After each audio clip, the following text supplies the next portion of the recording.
RCL 95,7 kami ada bersama Anda. Assalamualaikum warahmatullahi wabarakatuh. Sobat RCL, ketemu lagi bersama Kamelia Naren.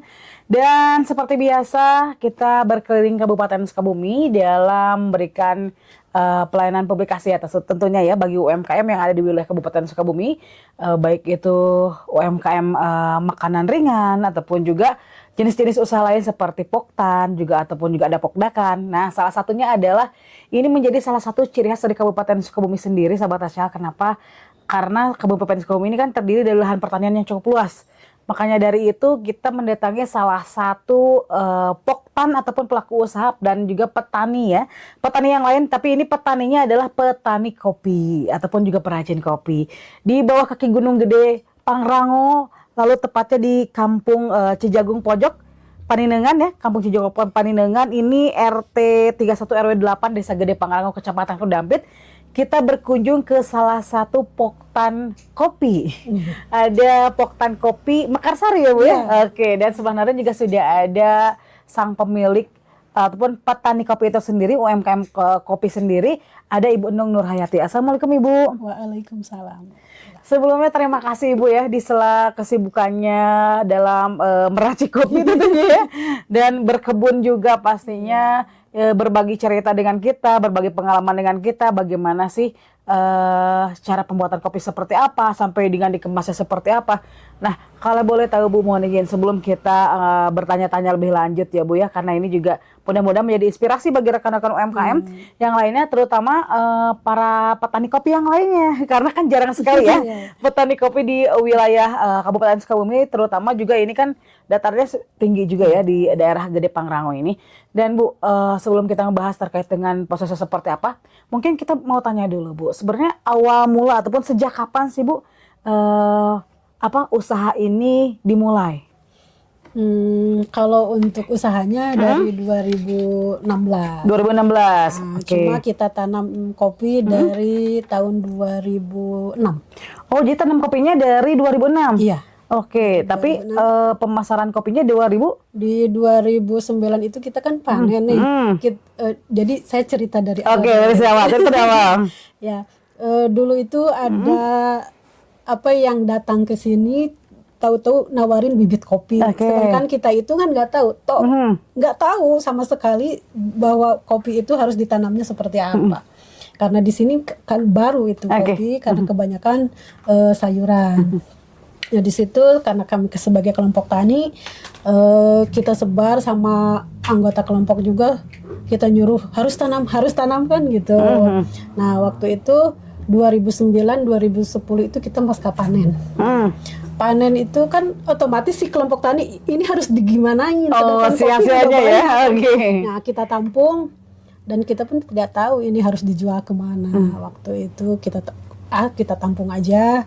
Terus ada kenalan yang dari Sukaraja juga. Terus kita dikenalin sama orang Pangalengan yang biasa udah produk kopi. Nah, kita jual waktu itu disebutnya apa, HS atau gabah itu yang masih ada kulitnya. Nah dari situ kita jual.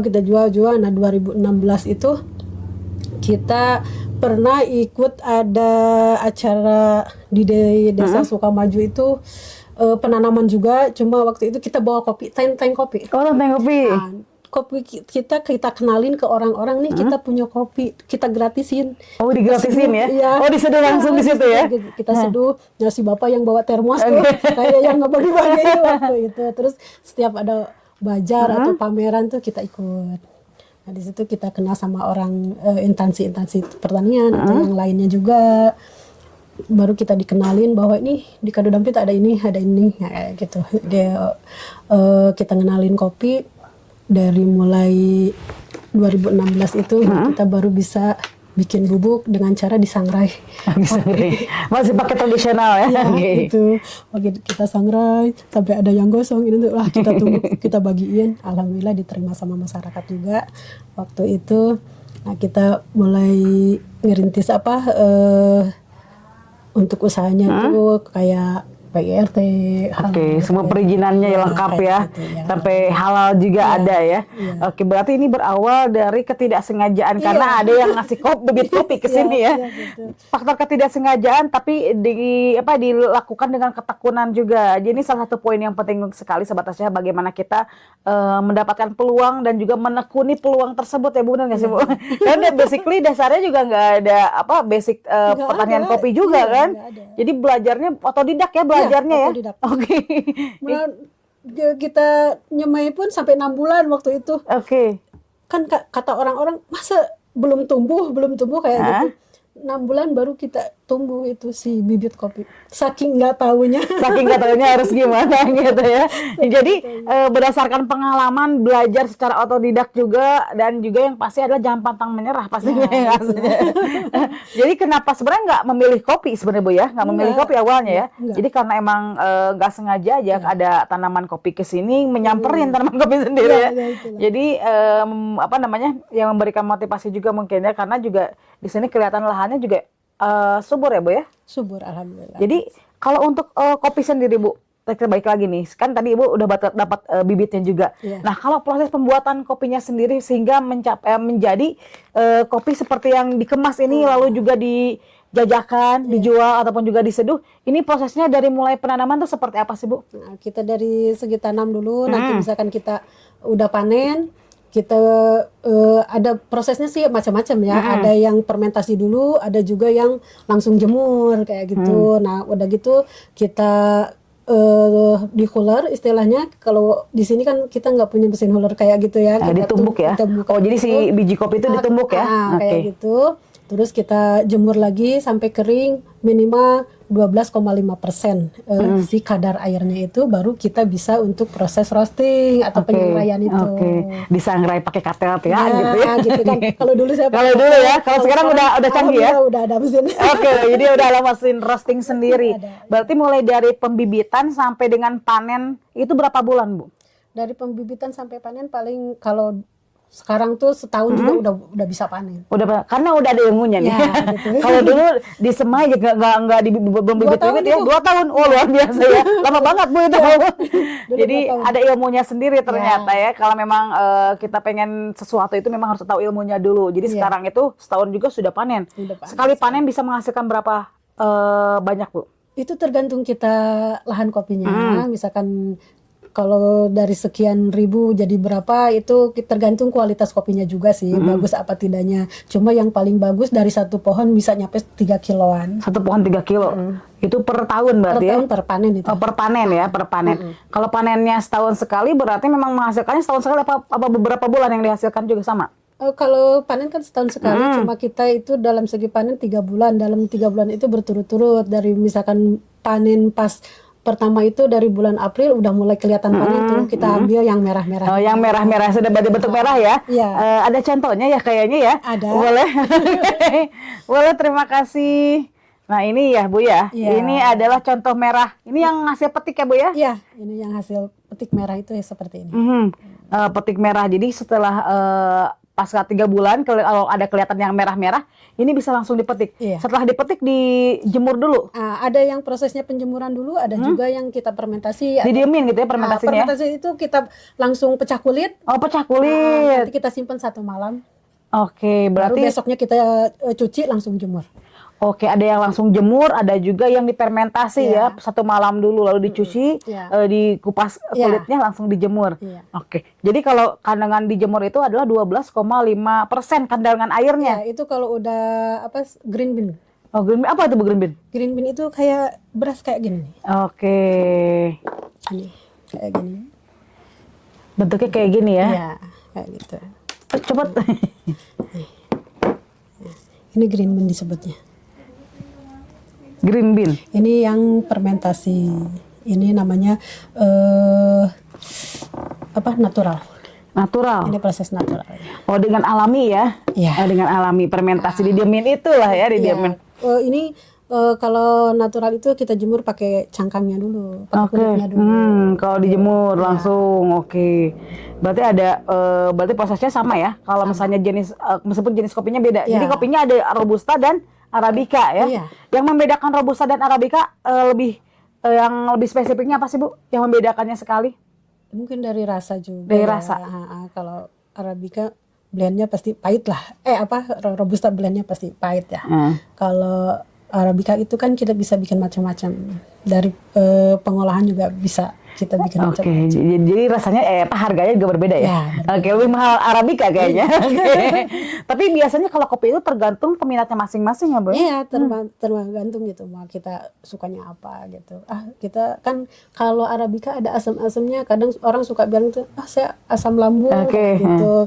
Nanti kalau mau minum kopi ini bakal kena lambung begini-begini kan gitu. Kalau Arabica ada asam-asamnya, kalau Robusta enggak. Oke, ngeflat ya, rasanya pahit gitu ya.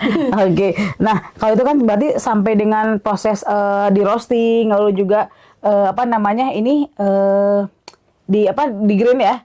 Ya di kopi setelah jadi biji itu, lalu ini ada hasilnya juga ya Bu ya? Ada. Jadi bubuk kopi, sahabat ya, jadi bubuk kopi. Nah, kalau kelihatan ya, nanti juga ada kelihatan maksudnya. Boleh diserenaikan bahasanya. Nah seperti itulah pokoknya, yang tahu bubuk kopi ya kayak gitulah pokoknya bubuk kopi. Kalau untuk pemasarannya sendiri, Bu, pemasarannya kemana aja sih Bu? Sejauh Kalau ini? sementara ini kan kita paling nyimpen di outlet-outlet gitu, terutama kalau di kabupaten kan ada Dekranasda. Oh, Dekranasda juga ada ya? Oh, di Dekranasda ada kopi Mekarsari. Di Dekranasda, terus kita titip-titip ke warung-warung kayak gitu. Kita juga punya warung, kita jual sendiri juga. Ada juga yang kita ke kafe, paling ke kafe itu mintanya green bean. Oh, green bean ya. Kalau untuk kemasannya sendiri harganya berapa? Dari berapa sampai berapa ya? Kita yang biasa itu jual 35.000 sampai ada yang harga 750.000 pun ada. Per kilo ya? Per kilo. 750.000, tapi memang harga kopi memang semahal itu sih memang. Tapi memang saya enak gitu, karena daripada nanam sendiri kan belum tentu hasilnya bagus. Jadi memang kopi ini punya target market tersendiri juga ya, apalagi kelasnya beda-beda, ada Arabica, ada Robusta, dan mudah-mudahan ini juga menjadi salah satu inspirasi bagi para petani, termasuk petani sayuran juga bisa mengikuti ya Bu ya. Yang penting mah ada ilmunya, ikutin juga komunitas. Ibu juga ikut komunitas kopi? Ikut ya? Iya. Apa yang didapat dalam komunitas itu Bu? Alhamdulillah dari silaturahmi kita juga makin erat. Terus lagi kita kalau misalkan ada event-event kita suka ada dari situ informasinya. Gitu. Berarti memang aura positifnya dan juga bisa berkembang lebih baik kalau kita mengikuti komunitas-komunitas seperti tadi kan komunitas kopi. Jadi semua informasi ya dari mulai sampai pemasaran pun juga ya. Paling jauh kemana Bu sekarang pemasarannya? Dikirimnya? Ke luar kota juga bisa? Ada, cuma dalam segi green bean sih. Oh, green bean semuanya ya? Ya karena mereka maunya di green bean ya. Kita ke Jakarta, Depok, terus lagi ke Sumatera juga ada. Oke. Nah, yang mau pesan boleh kemana Bu? Selain tadi kan ada di outlet nih, ada di Dekranasda juga, di outlet ataupun juga warung Ibu. Nah, misalnya yang jauh pesannya lewat mana Bu kalau yang jauh? Kalau yang jauh biasa ada di kita kan ada ini juga ya, sosial media juga ada? Ya, ada. Ada sosial media juga. Ada sosial media Kopi Mekarsari itu namanya. Kopi Mekarsari itu pasti muncul di googling juga ada Kopi Mekarsari, muncul di Kopi Mekarsari Desa Gede Pangrango tuh ada ya. Kan di situ ada Kopi Sukabumi. Nanti ada juga pilihan Kopi Sukabumi maunya kita apa. Oh, ada ya. Termasuk Mekarsari. Termasuk Mekarsari. Jadi yang pecinta kopi ini, terutama untuk kita nih sebagai warga masyarakat Kabupaten Sukabumi, ternyata di kita tuh juga ada para petani lokal yang memang menghasilkan kopi yang berkualitas. Nah Ibu, kendala sejauh ini apa sih kendala yang dirasakan ataupun sejauh ini kendala apa yang Ibu hadapi ketika memang melakukan usaha ataupun juga proses pembuatan kopi sampai sejauh ini kendalanya apa Bu? Kalau segi kendala dari bahan baku dulu ya. Bahan baku ya.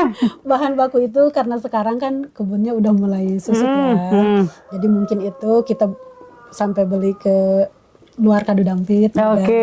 Gitu. Kalau dulu kan kita dari sini gitu kan, dari Kadu Dampit semua. Sekarang tuh karena kebunnya lahannya terkikis, jadi kita beli ke luar Kadu Dampit. Nah, mudah-mudahan Pak Kades Gede Pangrango mendengar ya nanti ya. Ternyata di sini kurang lahan Pak buat bibit kopi. Mudah-mudahan bisa menjadi lahan ekonomis juga bagi daerah Desa Gede Pangrango kan. Jadi beli bibit kopinya nggak usah keluar gitu ya, masuk kita sediain gitu ada. Ada. Mudah-mudahan ke depan ada ya Bu ya, amin. Nah Bu, terakhir Bu, harapan Ibu terkait dengan usaha yang dimiliki dan juga ke pemerintah seperti apa Bu? Kalau harapan saya sih dengan saya berjualan kopi ini pengennya sih lebih meningkat lagi ya. Terutama untuk segi kepemerintahan, mungkin kita minta dukungannya dari mulai kita untuk promosi, untuk segi mesin-mesinnya juga. Gitu. Kita belum punya mesin hulur nih. Boleh tuh mesin. Gitu, kayak seperti itulah. Gitu. Oke, mudah-mudahan juga dalam hal ini mungkin instansi terkait ataupun juga misal ada para pecinta kopi di luar sana yang ingin merger kerjasama juga bisa ya. Boleh. Bisa, karena ini salah satu peluang juga bahwa para petani kopi di sini juga memiliki kualitas yang signifikan sekali, ilmunya juga bagus sekali. Tinggal kita gimana bersinergi, berkolaborasi, terutama dari instansi pemerintah, para pengusaha juga ya, dan para petani lokal di sini. Oke, Ibu, terima kasih sekali lagi waktunya Ibu. Sukses untuk usahanya. Mudah-mudahan ini menjadi inspirasi bagi masyarakat Kabupaten Sukabumi, terutama untuk para petani kopi juga nih yang baru merintis. Ini boleh berkolaborasi ya dengan komunitas kopi yang ada di Kabupaten Sukabumi. Oke, itu dia bincang kita tadi Sahabat Aca dengan Ibu Enung Nurhayati selaku pemilik dari Kopi Mekarsari yang ada di Desa Gede Pangrango, Kecamatan Kadudampit. Kami Lenorin undur pamit. Assalamualaikum warahmatullahi wabarakatuh.